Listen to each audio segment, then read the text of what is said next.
জান, তুমি কি রোজা আছো? আরে এখন হলো জোয়ান বয়স, এই বয়সে কেউ কি রোজা করে? রোজা করে হলো বুড়ো বয়সে। এই বয়সে যদি রোজা করে তাহলে তো ধরো অসুস্থ হয়ে যাব। তাই বুড়ো বয়সে রোজা করাই ভালো, বুঝতে পারিস?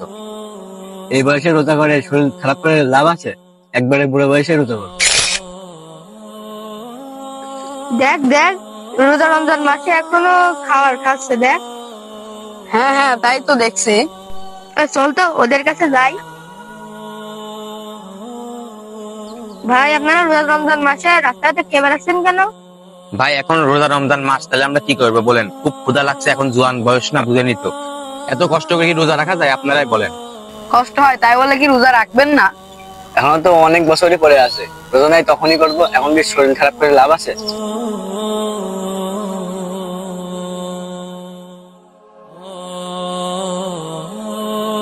আরে আপনি রোজা রমজান মাসে এইগুলো খাচ্ছেন কেন? কেন, কি সমস্যা? রোজা রমজান মাসে আপনি এইগুলো খাবেন কেন? আর এটাতে তো অ্যালকোহল আছে, এটা তো ইসলামে হারাম। দেখেন ভাই, এটা রোজা রমজান মাস, আপনি এগুলো খাচ্ছেন আর এগুলো তো ইসলামে হারাম।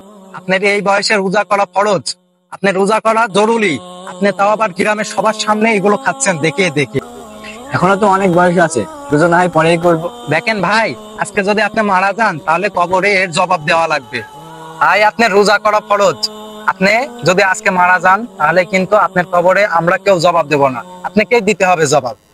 যুবক বয়সের ইবাদত আল্লাহ তাআলা কবুল করেন, এই জন্য আমাদের যুবক বয়সের ইবাদত করা প্রয়োজন। এই জন্য আপনারা এখন থেকে রোজা করবেন, অল্প বয়সের ইবাদত খুব দ্রুত কবুল হয়। জি ভাই, আপনি তো ঠিক কথাই বলছেন।